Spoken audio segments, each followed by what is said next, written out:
Yang kedua, menurut Imam Nawawi di dalam kitab Al-Majmu' Syarah Al-Muhadzab juz 4 halaman 85 sampai 88, itu ada pernyataan lau aqama al-jamaah, seandainya sholat berjamaah itu sudah ditegakkan min ta'ifatin yasiratin min ahlil balad, oleh sekelompok orang dalam suatu wilayah, suatu negeri, suatu desa, satu kota, satu perumahan, wa adharuha fi kullil balad, kemudian dia menampakkan proses sholat berjamaah itu sebagai bentuk syiar.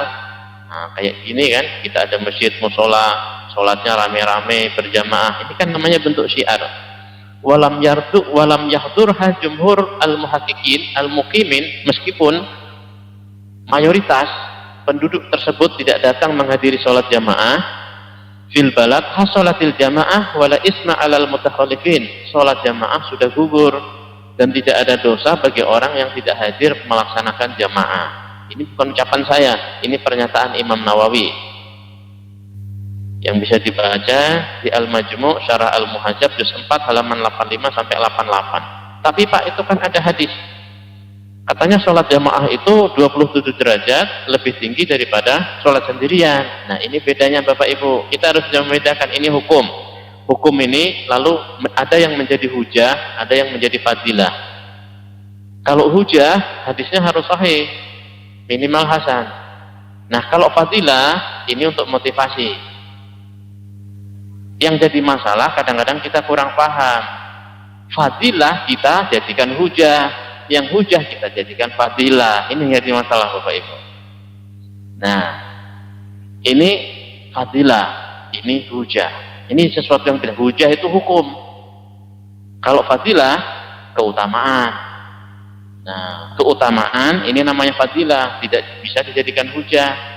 Nah, sekarang kita jadikan fadilah sebagai hujah.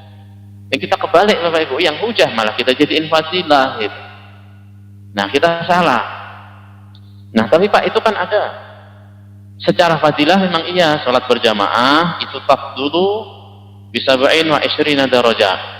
Sholat jamaah di masjid pahalanya 27 derajat daripada sholat sendirian. Ini secara fadilah gitu, bukan secara hujah. Emang Nabi pernah sholat di rumah Pak? Nabi pernah sholat di rumah Bapak Ibu. Kalau kita baca Syama'il Muhammadiyah karya Imam Tirmidzi di bab tentang wafatnya Nabi SAW, itu 17 waktu Nabi sholatnya di rumah. Kenapa? Karena sakit. Beliau sakit, jadi sholatnya di rumah. Nah, selain Nabi pernah sholat di rumah, bukannya tidak ada satu orang sahabat pun yang pernah sholat di rumah. Semua sahabat tuh sholatnya di masjid semua, nggak ada yang di rumah. Cuma orang munafik aja yang sholatnya di rumah. Jadi Bapak Ibu, Nabi itu punya sahabat namanya Hudzaifah Al-Yamani, disebut sahabat yang memegang rahasia, karena Nabi pernah memberitahu data-data orang munafik di kota Madinah beserta nama ayah mereka. Sebab orang Arab itu kan pakai bin kan, nah, sama nama-namanya. Makanya kalau misalnya ada orang meninggal di Madinah, lalu Hudzaifah Al-Yamani tidak ikut menyolatkan, Amirul Mukminin Umar bin Khattab gak ikut nyolatin juga, karena ini fix itu orang munafik. Nah, tapi Bapak Ibu, tidak semua orang yang sholat di rumah lalu divonis munafik. Sebab apa? Memang ada Pak dalilnya, sahabat itu sholat di rumah. Bapak Ibu, kalau Bapak Ibu punya kitab Sunan Abu Dawud, silahkan buka Sunan Abu Dawud nomor 575. Babu fi man sholat fi manzilihi summa adrakal jamaah yusalli ma'ahum. Sunan Abu Dawud 575. Imam Abu Dawud mengatakan haddatsana Hafiz ibnu Umar haddatsana Syu'bah akhbarani Ya'la ibnu Atha an Jabir ibn Yazid ibn al-Aswad an abihi annahu shalla ma'a Rasulillah sallallahu alaihi wasallam wa huwa ghulamun syabun falamma shalla ida rajulani lam yusalliyani fi nahiyatil masjid fada'a bihima tur'adu fara'isuhuma faqala ma mana'akuma an tusalliya ma'ana qala qad shallaina fi rihalina faqala la taf'alu idza shalla ahadukum fi rahlihi thumma adraka al-imam wa lam yusalli falyusalli ma'ahu fa innaha lahu nafilah. Jadi singkatnya Bapak Ibu, ini ada orang itu nggak ikut sholat subuh berjamaah di masjid, tapi orangnya ada di masjid. Jadi Rasulullah sholat berjamaah bersama para sahabat yang lain. Nah, ini ada dua orang ini nggak ikut sholat berjamaah di masjid, padahal orangnya ada di Masjid Nabawi. Jadi begitu selesai sholat, kemudian Nabi tanya, apa yang menghalangi kalian kok nggak ikut sholat bersama kami? Orang ini jawab, qad sholaina fi rihalina, kami sudah sholat di rumah kami tadi ya Rasul, kami tadi sudah sholat subuh di rumah. Kemudian Nabi ngasih tahu, oh kalau udah sholat subuh di rumah ya sudah, cuma kalau kamu misalnya menemukan sholat berjamaah, kamu sudah sholat di rumah, lalu kamu ikut jamaah, kamu dapat pahala sunnah. Jadi sholatnya dua kali. Sholat pertama sebagai sholat gugur kewajiban, kemudian sholat kedua dapat pahala sunnah. Nah, ini urut Sunan Abu Dawud 575 sampai 577. Nah, jadi ini yang menjadi dalil bahwa para sahabat itu ada yang pernah sholat di rumah, tapi Nabi tidak mengharamkan, tidak menganggap mereka munafik, tidak menganggap iman mereka rendah, lemah dan lain sebagainya gitu. Nah, kemudian dari hadis-hadis ini Bapak Ibu, lalu jumhur ulama sepakat bahwa sholat berjamaah di suatu wilayah hukumnya fardu kifayah. Kalau sudah ditunaikan oleh sebagian orang maka gugur. Tapi hukum sholat berjamaah secara individual, secara personal, hukumnya sunnah. Nah, seperti itu. Jadi secara fadilah, sholat berjamaah 27 derajat daripada sholat sendiri, ini secara fadilah. Tapi secara hujah, sholat berjamaah hukumnya fardu kifayah. Nah, secara individual, hukumnya sunnah. Jadi Bapak Ibu misalnya bisa sholat berjamaah, apalagi dijaga istiqomah, Masya Allah itu bagus. Cuma yang tidak bagus, kadang-kadang kita istiqomah berjamaah di satu sisi, lalu kita menghujat orang yang tidak berjamaah. Sementara di sisi lain, orang yang kita hujat, dia nomor satu di amal lain, kita tertinggal.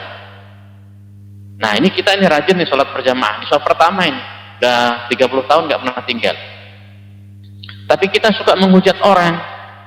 Ada si A, kadang jamaah, kadang enggak, kita hujah, wah kamu gini segala macam gitu ya, kita jelek-jelekin, kita rendahin ya.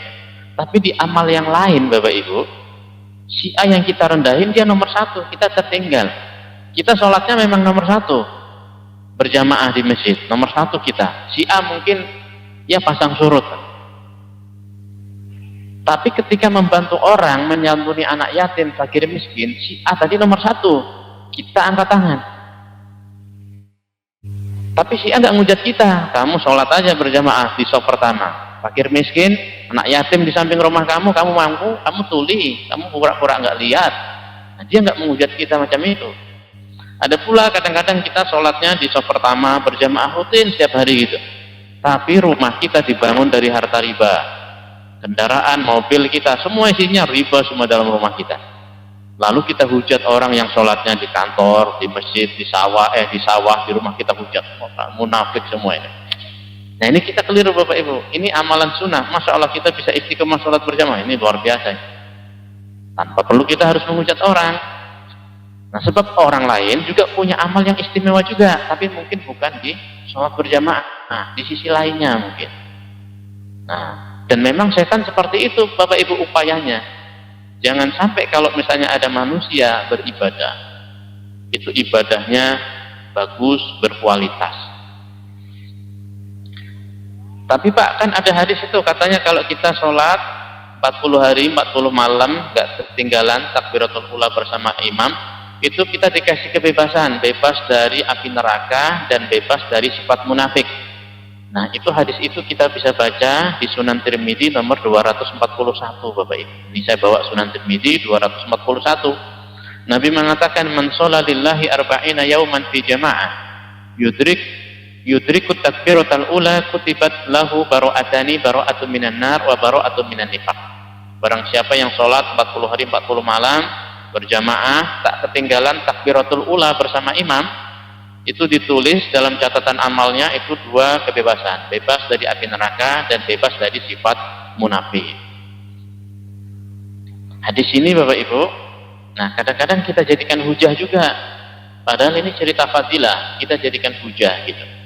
Nah hadis ini kalau kita pakai kitab Sunan Tirmidzi cetakan yang saya pakai ini, Darul Ilmiah ini, Darul Alamiyah ini nanti di samping hadis ini itu ada tulisan merah, ada tulisannya Hasan, kadang-kadang tulisannya Sahih gitu. Nah tapi mungkin kita barangkali ada yang belum tahu bahwa label-label yang ada di hadis-hadis yang sekarang banyak kita jumpai di kitab-kitab hadis, itu yang menulis bukan penulis kitab hadis, itu orang lain Bapak Ibu. Dan kadang-kadang isi tulisan itu bertentangan dengan isi dari penulisnya itu sendiri, termasuk hadis ini. Nah ini kalau di hadis ini Sunan Tirmidzi 241 ini di kolom di samping hadis tersebut dikasih tulisan Hasan, artinya hadis ini sanadnya berderajat Hasan. Tapi yang nulis Hasan bukan Imam Tirmidzi, tapi orang lain Bapak Ibu. Nah sementara Imam Tirmidzi sendiri bagaimana? Hadis Hasan itu termasuk hadis yang bisa dijadikan sebagai acuan bahwa hadis itu bisa dijadikan sebagai hujah dalam berhukum. Nah, ternyata Bapak Ibu di sini ini qala Muhammad ibnu Ismail. Nah, sebelumnya qala Abu Isa wa qad ruwiya hadzal hadisu an Anas mauqufan.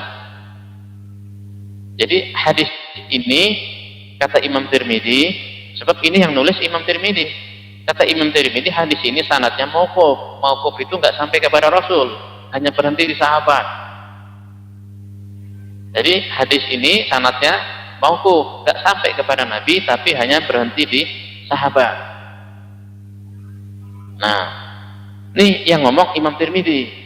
Tapi kemudian dikasih label sama orang, ditulis di sini Hasan. Nah, jadi kalau hadis itu tidak sampai kepada Nabi, otomatis tidak bisa menjadi sahih. Makanya di sini di akhir kalimat itu Imam Tirmidzi mengatakan qala Muhammad ibnu Ismail, Habib ibnu Abi Habib, yukna Abul Kashuta wa yuqalu Abu Umairah. Nah, jadi Muhammad bin Ismail ini maksudnya adalah Imam Bukhari. Wa hadza hadisun ghairu mahfuz, dan hadis ini merupakan hadis yang mata rantai sanadnya tidak terjaga. Nah, artinya apa? Makanya dijadikan fadilah, bukan dijadikan sebagai hujah gitu. Nah, sebab apa? Sebab kalau dilihat ada orang bukan cuma 40 hari 40 malam enggak ketinggalan sholat berjamaah bersama imam, bahkan mungkin sampai 120 hari sampai 360 hari nggak ketinggalan sholat berjamaah bersama imam, kan seharusnya ini ditulis dapat pahala bebas dari api neraka dan bebas dari sifat munafik. Tapi saya pernah ketemu orang Bapak Ibu, sholatnya berjamaah terus. Nah, profesinya sebagai pedagang, saudagar. Nah, saudagar buka lapak ya. Jadi jualan ini handicraft lah, aksesoris untuk orang-orang asing. Suatu hari ada orang asing datang belanja, turis, handbagnya ketinggalan, ini turis sudah pergi, ini lapaknya ditutup, handbagnya ini langsung dibawa ke toilet, isinya mata uang asing, ditukar ke money changer puluhan juta. Nggak dikembalikan, dibawa pulang ke rumah. Bilang sama istrinya, "Dek, apa amalan kamu tadi, Dek? Kita dapat rezeki dari arah yang tak disangka-sangka. Ini rezeki haram, seharusnya dikembalikan." Padahal sholatnya tadi berjamaah terus. Makanya hadis ini oleh Imam Tirmidzi, beliau mengatakan, qala Abu Isa wa qad ruwiya hadzal hadisu an Anas mauqufan. Hadisnya ini sanadnya hanya mauquf, tidak marfu, tidak sampai kepada Nabi sallallahu alaihi wasallam. Tapi hari ini kita jadikan hujah, seharusnya hanya fadilah gitu. Nah ini tentang sholat berjamaah. Jadi jangan ada lagi di antara kita menghujat, merendahkan ketika melihat saudara-saudara kita yang sholatnya di rumah. Nah, bisa jadi mereka ada sesuatu, ada uzur dan lain sebagainya. Gitu. Makanya Nabi pernah ditanya orang, sholat amal ibadah yang paling afdal apa? Kata Nabi, sholat ala waktiha, sholat tepat waktu. Hari ini kita memahami sholat tepat waktu itu begitu adzan selesai terus qomat langsung sholat. Jadi kalau sholatnya mundur 1 jam nggak sholat tepat waktu, itu kurang tepat Bapak Ibu. Sholat tepat waktu itu sholat di waktu sholat itu. Makanya Allah itu memberikan jeda setiap antar waktu sholat. Misalnya zuhur azan jam 12, asar jam 3 jam jedanya. Jadi kalau orang sholat jam 1 itu sholat tepat waktu. Kalau orang sholat jam 2 itu sholat tepat waktu. Sholat setengah 3 itu sholat tepat waktu. Tapi kalau sholatnya lewat jam 3 baru sholat tidak tepat waktu. Sholat tepat waktu beda dengan sholat di awal waktu. Nah, sholat di awal waktu Nabi sering melakukan, tapi kadang-kadang juga Nabi tidak lakukan. Sebab apa? Nabi melihat keadaan. Nabi sering sholat zuhur dan sholat isya, termasuk sholat Jumat, beliau akhirkan. Makanya dalam mazhab Imam Abu Hanifah, ya, orang-orang yang di daerah Cina, Rusia, India, Pakistan, Bangladesh, Turki, termasuk Singapura sebagian, itu yang mengikuti mazhab Hanafi, itu kadang-kadang sholat isya-nya diakhirkan waktunya. Azan isya jam 8, nanti sholat isya-nya bisa jam 9, jam 10, jam 12. Sebab Nabi pernah melaksanakan sholat isya itu bahkan sampai sepertiga malam yang akhir. Beliau nunggu dulu, jamaahnya udah penuh atau belum. Sholat Jumat juga begitu, atau sholat zuhur. Kalau cuaca teramat panas, beliau akhirkan waktunya sampai supaya agak teduh. Nah, nanti kalau misalnya seperti itu, ya kasihan ini. Semua orang profesinya nggak sama. Ibu-ibu, bapak-bapak yang punya usaha rumah makan Padang misalnya, rame-ramenya kan di siang hari. Nah, jam 12, setengah 1, nah tiba-tiba tutup semua, ya rugi. Tapi di Saudi lain Bapak Ibu. Saudi udah dijaga. Kalau nggak ada yang jaga ya dijarah orang Bapak Ibu. Nah, jadi makanya, ini misalnya kita punya rumah makan rame-ramenya siang. Nah, nanti begitu sudah mulai agak sepi, nah bisa gantian nih karyawan 5 orang, 2 orang sholat dulu, habis itu balik, nanti 3 orang dulu gitu. Jadi sholatnya tak pernah tinggal, terjaga terus Bapak Ibu. Sebab orang profesinya nggak sama, dan Allah itu maha tahu. Makanya setiap waktu sholat dikasih jeda.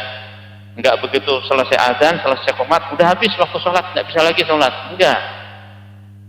Jadi waktunya banyak. Nah, oke, sekarang kita lanjutkan. Selanjutnya, kalau kemarin kita sudah membahas tentang niat ya, kemudian kita sekarang membahas tentang masalah berdiri tegak bagi yang mampu. Jadi ini termasuk rukun sholat. Nah, dalilnya hadis Bukhari nomor 1117, di Muwatta Imam Malik nomor 309. An Imran ibn Husain radhiyallahu anhu qala kanat bi bawasir fasa'altu Nabi sallallahu alaihi wasallam anis shalah faqala shalli qa'iman fa illam tastati' fa qa'idan fa illam tastati' fa 'ala jambin.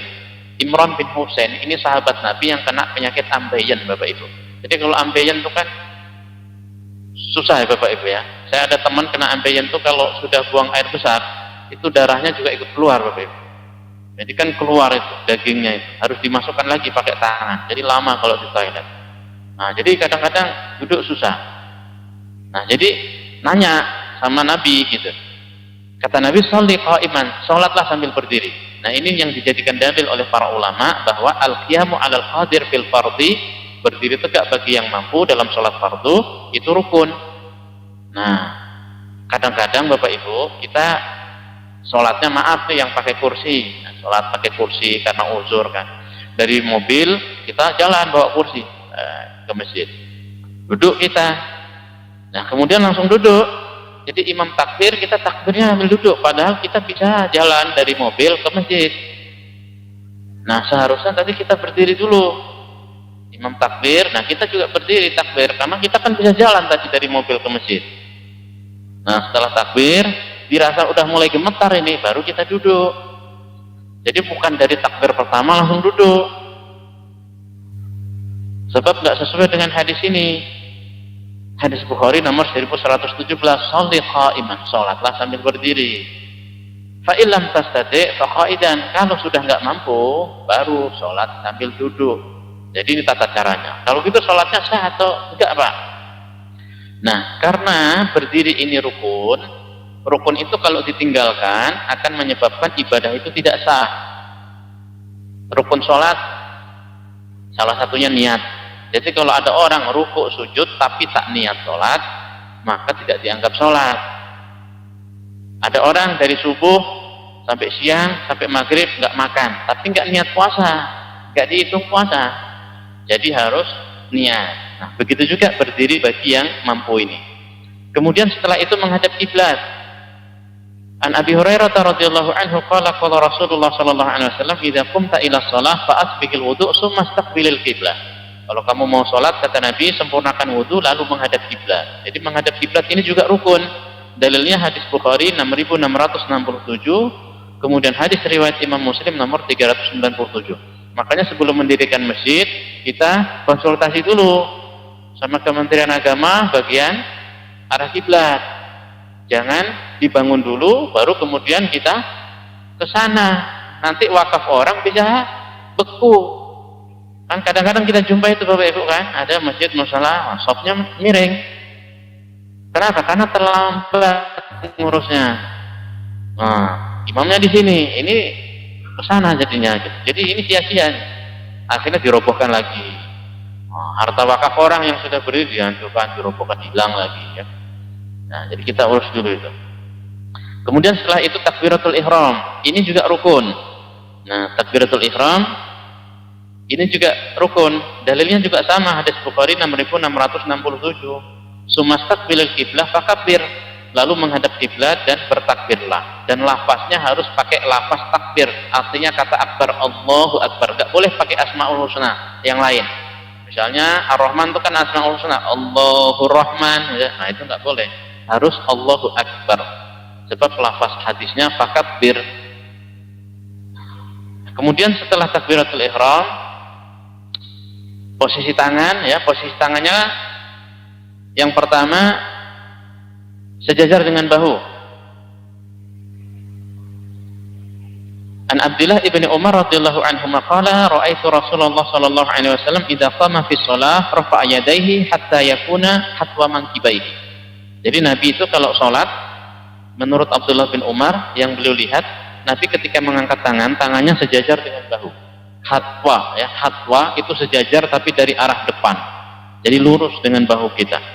Sejajar dari arah depan. Hatwa mankibaihi, sejajar dengan bahu.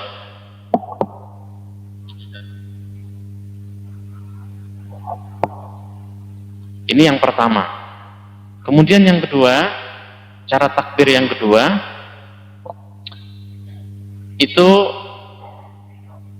sejajar dengan kedua daun telinga. Kana idza kabbara rafa'a yadayhi hatta yuhadiya bihima udunaihi. Jadi sejajar dengan kedua daun telinga. Dalilnya hadis riwayat Imam Muslim nomor 391. Nah, jadi dua tata cara. Pertama sejajar dengan bahu, kemudian dengan daun telinga. Dan menghadap kiblat. Kadang-kadang kita kalau sholat sejajar dengan telinga. Menghadap telinga kita. Menghadap telinga. Menghadap kiblat. Maksudnya sejajar telapak kanan. Dan puncaknya kita harus menghadap kiblat. Jadi bukan kita berdiri di shaf, jasad kita menghadap kiblat, hati kita terbang entah kemana. Jadi menghadap kiblat. Jadi ini posisi tangannya, bukan di samping. Nah, mungkin ada di antara kita kalau ini bukan apa, bukan kita sejajar di depan. Kalau jambah itu di samping. Jadi itu di samping. Kalau jambah di depan. Dan di depan ini jaraknya juga sejajar dengan antara bahu kanan kiri kan, kurang lebih sejengkal lewat sedikit. Jadi bukan hanya kita seperti sejajar di depan.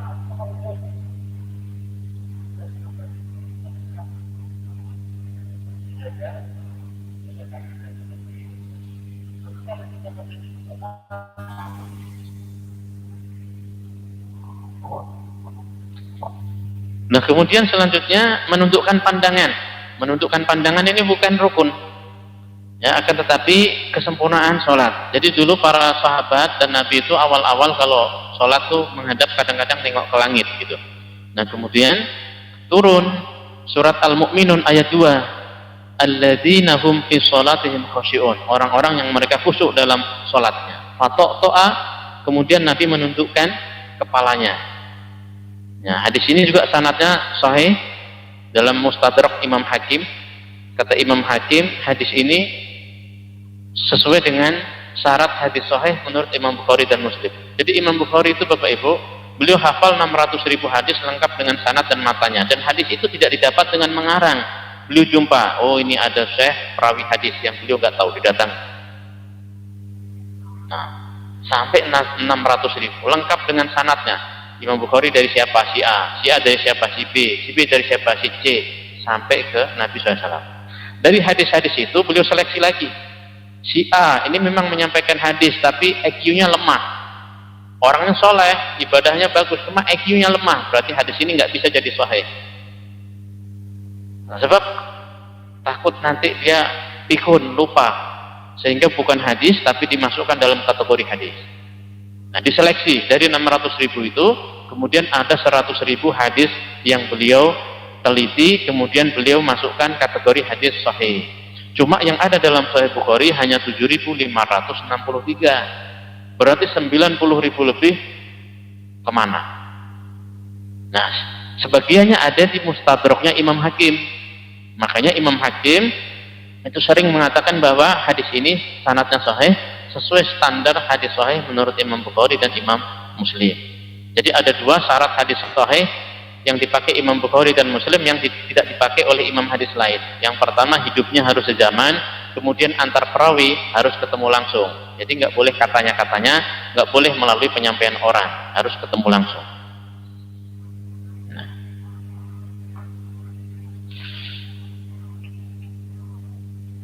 Kemudian setelah itu ya, satu lagi, begitu sudah mengangkat tangan lalu bersedekap. Nah, cara bersedekap posisinya ada di mana? An Sahli bin Sa'd radhiyallahu anhu qala kana nasu yu'maruna ay yada'a ar-rajul al-yad al-yumna ala dhira'ihi al-yusra fi shalah. Dulu kata sahabat Sahal bin Sa'id radhiyallahu anhu, orang-orang diperintahkan untuk meletakkan tangan kanan di atas lengan tangan kiri dalam salat. Hadis Bukhari nomor 740. Di atas telapak tangan kiri. Lengan kiri ini dari pergelangan sampai siku namanya lengan. Namanya lengan. Nah, kemudian hadis ini diperkuat, disempurnakan pemahamannya oleh hadis mu'allaq yang ditulis oleh Imam Bukhari dalam Sahih Bukhari di atas hadis 1198. Sebab hadis mu'allaq itu juga hadis sahih Bapak Ibu dalam Sahih Bukhari ini. Itu hadis mu'allaq juga hadis sahih, cuma Imam Bukhari tidak menulis beserta seluruh rangkaian sanadnya. Wa wada'a Aliyun radhiyallahu anhu, dan sahabat Ali radhiyallahu anhu beliau meletakkan telapak tangannya ala rusqihil aisar, di atas pergelangan lengan kiri. Nah, jadi di telapak tangan kanan ini menyentuh tiga komponen. Pertama, sebagian punggung telapak tangan kiri, kemudian lengan, lalu pergelangan tangan kiri.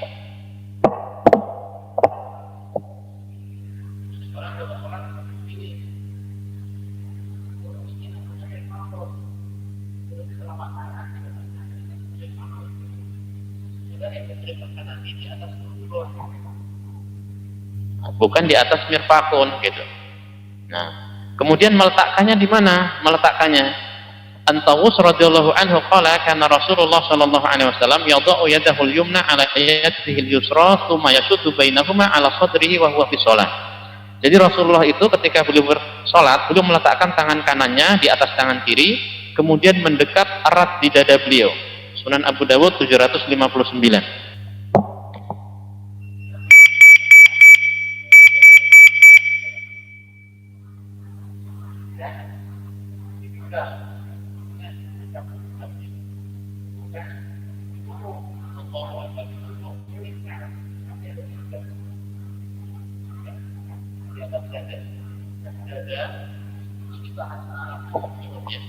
Dada bahasa Arabnya sodrun.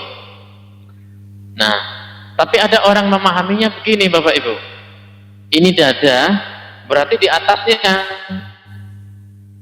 sehingga ada mungkin Kita melihat ada orang kalau sholat itu tangannya ini dada, di atasnya diletak.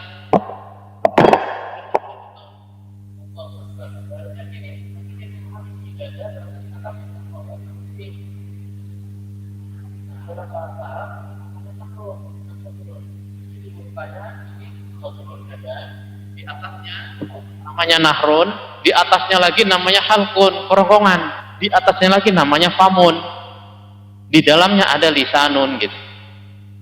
Jadi pernah Bapak Ibu ya kadang-kadang jumpa. Nah sekarang karena berdalih ini dada, di atasnya diletakkan. Nah, misalnya Bapak Ibu punya anak, nak tolong letakkan handphone Bapak di atas meja. Kira-kira posisi handphone menempel di permukaan meja atau ini meja atasnya gini kita taruh? Yang lebih masuk akal sesuai data yang mana? Menempel dengan permukaan meja atau di atasnya? Kalau kita ditaruh di atasnya jatuh Bapak Ibu. Nah yang sesuai dengan fakta dan data ya menempel. Nah di sini di Sunan Abu Dawud 759 itu Nabi meletakkan tangannya ala sodrihi, di atas dadanya. Jadi bukan ini dada, di atasnya, karena di atasnya namanya nahrun, tapi menempel di permukaan dada.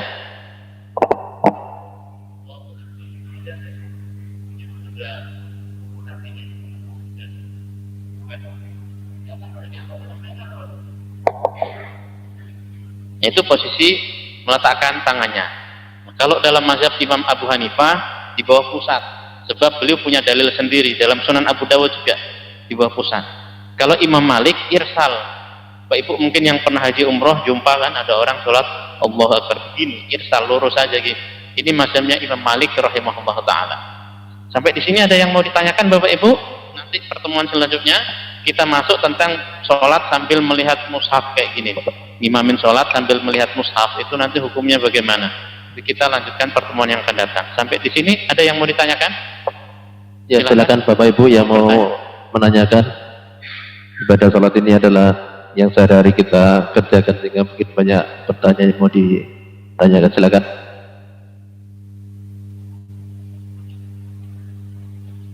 Tidak ada? Nah, kalau tidak ada saya rasa cukup jelas ya Bapak Ibu. Nah, insya Allah nanti kita lanjutkan pertemuan yang akan datang. Dan jangan bosan ya Bapak Ibu, sebab sholat ini ibadah paling lama sampai mati kita. Kalau salah sholat kita, nanti yang pertama kali dihisab di yaumil mahsyar itu sholatnya Bapak Ibu, bukan yang lainnya. Sholat dulu nomor satu. Kalau sholat oke, amal lain dikira oke dah. Tapi kalau sholat salah, yang lain pasti bermasalah. Oke, mari sama-sama kita doa sebentar Bapak Ibu. A'udzu billahi minasyaitonir rajim. Bismillahirrahmanirrahim. Alhamdulillahirabbil alamin. Wassalatu wassalamu ala sayyidina wa maulana Muhammadin wa ala alihi wa sahbihi wa barik wa sallim ajma'in. Allahumma ighfir lana dhunubana wa liwalidina wa limasyayikhina wa liman ahsana ilaina wa li ashabil huquqil wajibati alaina wa li jami'il muslimin wal muslimat wal mu'minin wal mu'minat al ahya'i minhum wal amwat. Allahumma ighfir lahum warhamhum wa'afihim wa'fu anhum wa akrim nuzulahum wa wasi' madkhalahum ونقهم من الخطايا كما ينقى الثوب الأبيض من الدنس. اللهم ارفع عنهم عذاب القبور وارفع عنهم عذاب المحشر واحشرهم يوم القيامة في زمرة النبيين والصديقين والشهداء والصالحين بفضلك يا أرحم الراحمين.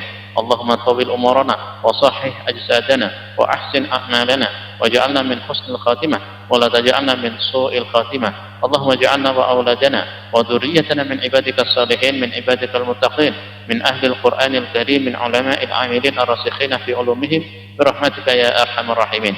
اللهم اهدنا واهد الناس جميعا واهببنا واجعلنا سببا لمن اهتدى. ربنا آتنا في الدنيا حسنة وفي الآخرة حسنة وقنا عذاب النار. وصلى الله على سيدنا محمد وعلى آله وصحبه وبارك وسلم أجمعين. سبحان ربك رب العزة عما يصفون وسلام على المرسلين والحمد لله رب العالمين. ثم السلام عليكم ورحمة الله وبركاته.